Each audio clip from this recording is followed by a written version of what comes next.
People said, "ये क्या ला रहे हो छोटी सी sedan? ये नहीं चलती." What kind of plans do you think the marketing Shashank will plan, saying, if you're thinking of EV, think of us? Yeah. Be careful of what you think about us. Is Maruti thinking to do something around it?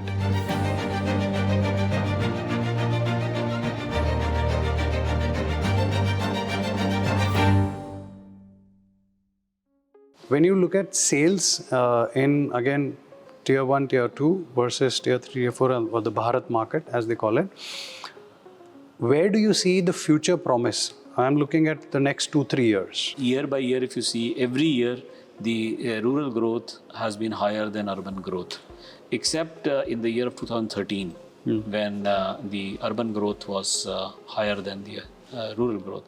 Of course, there are reasons for that. One, of course, is the larger urbanization which is happening, if I can call rural urbanization. As they call it, Yes, urban, as they call it, you're right. And also there is definitely a faster increase in the income levels. Clearly, a lot of it depends on the material cost movement. And if that happens adversely, as has happened in the last 2.5 years, that's why you see a lot of price increases that you have seen in the industry in the last couple of years. And also, I think psychologically, the consumption, the fashion of consumption is getting to the rural areas because of this wider connectivities, both on the internet as well as generally physical connectivity. So I think all these factors are making rural a very promising market. But you are right in terms of if you look at volumes, still around 70% is urban, 30% is 32% is rural. In our case, about 43% is rural. And, in terms of volume? In terms of volumes. In terms of value? Value, actually, we don't have that divide immediately, but I would guess the value for urban areas will be much higher than these volume percentages. Now that we are talking about growth and market, so how do you see the market demand coming for the next year? How would it pan out? This year, we should be ending at around 41.3 lakh passenger vehicle. This was, if you compare with last year, this figure was about 38.9 lakh. So you can see a growth of around 6.5% this year. And if you go by calendar year, then also it should be around the 41 lakh mark, a growth of about 8.4% against the last calendar year. So the growth is there, and interestingly, this will be the first year, both in financial year estimates as well as the calendar year, that the PV industry in India will cross the 4 million mark for the first time. Interestingly, SUVs should be around 50% almost of the market, slightly less than 50%, but it would be like 2 million plus SUVs. And in fact, the compact SUV should cross the 1 million mark, because compact SUVs are 50% of the SUV market. So it's like 1 million, 2 million, 4 million. Right. And next year, the base is quite high this year. So general expectancy is that probably it will see a very small... so you'll see a flattish growth? Flattish, or maybe single-digit... small growth. Single-digit... So that's what the analyst view is also, that in the last 2 years, there's been a kind of bull run in the passenger vehicles. For the consumers who are yet to buy, from waiting, will they see discounting as the period coming ahead? And should they wait for a bit? You're increasing the prices in Jan. Should they still wait and then wait and buy it in April? No, I think the best time to buy is December. You escape the price hike, and also because the industry generally wants the inventory level to be low. Because consumers don't want to buy the previous year's model in the new year. Right. So the channel as well as OEMs want to keep the stock levels of the previous year down to a minimum, and that's why you see a high level of sales promotion. But how do you manage to keep your margins the same way, running heavy discounts? So margins would get affected, obviously, because you have a higher sales promotion levels in this period. Yes, of course it will get affected. But remember, sales promotion, etc., roughly around 2.5% or slightly less than that of the total cost structure. Marketing spends around 1.2-1.3%. The major expense for any auto OEM is material cost, which is about 75 to 77% of the total cost structure. There, if the material cost comes down, then actually it sort of it sort of compensates for any other increases that you may have on the sales promotion front or the marketing spends. Clearly, a lot of it depends on the material cost movement. And if that happens adversely, as has happened in the last 2.5 years, that's why you see a lot of price increases that you have seen in the industry in the last couple of years. What happens to the hatchback? Will Indian consumers go back if somebody introduces a fantastic offering in the hatchback? Is Maruti thinking to do something around it?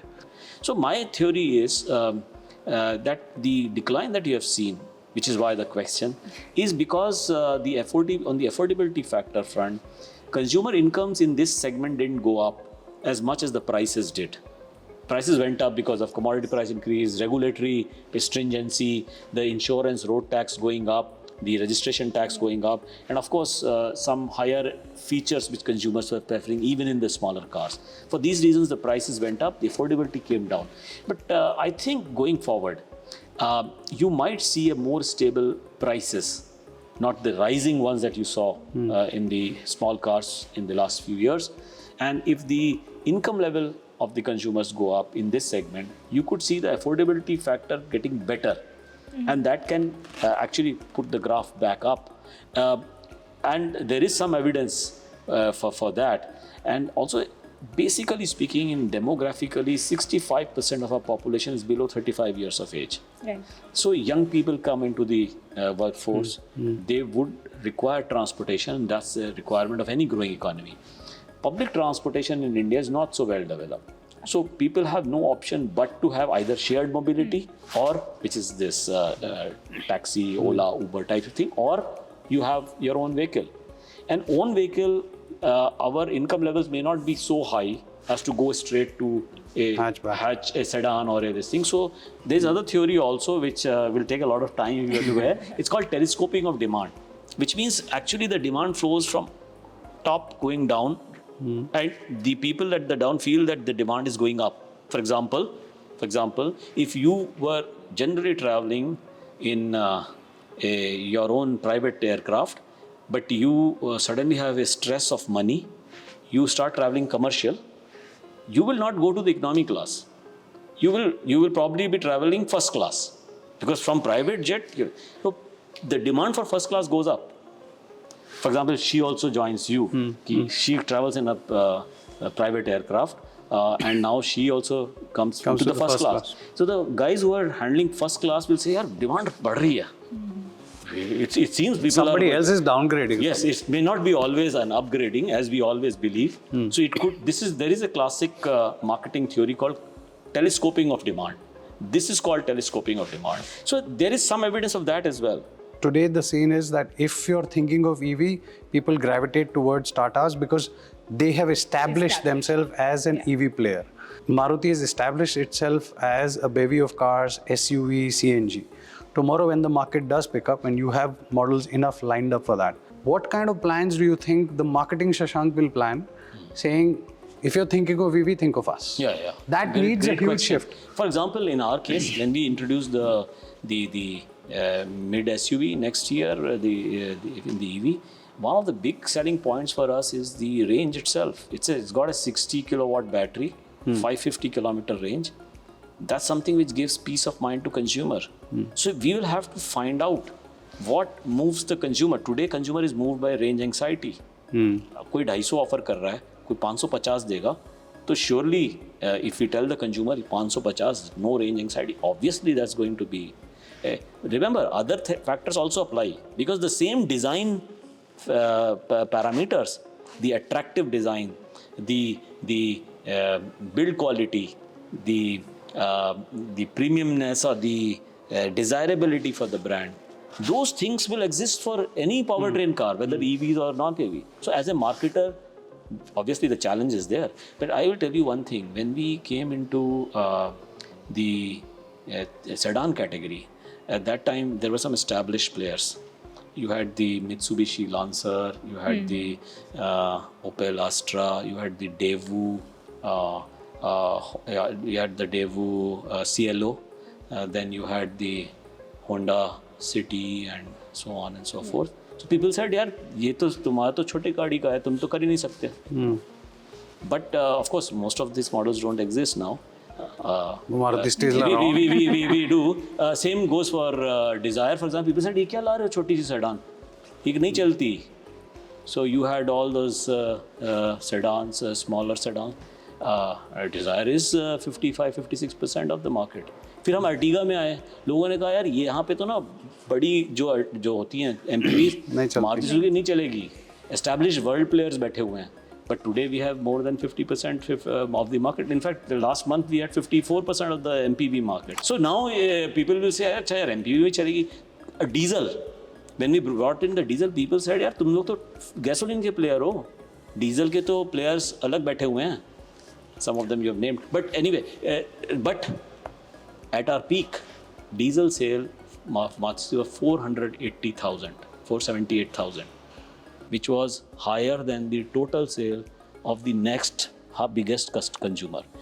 Combine everything, gasoline, diesel, etc. So if I understand, what you're saying is that we are being coy, we are being quiet, but don't take us for granted. We'll come and we'll roar. We'll do it when we want to do it. Yeah. So what I'm saying is we have a history of past successes in newer fields. So we'll repeat the show when it comes to be. So be careful of what you think about us.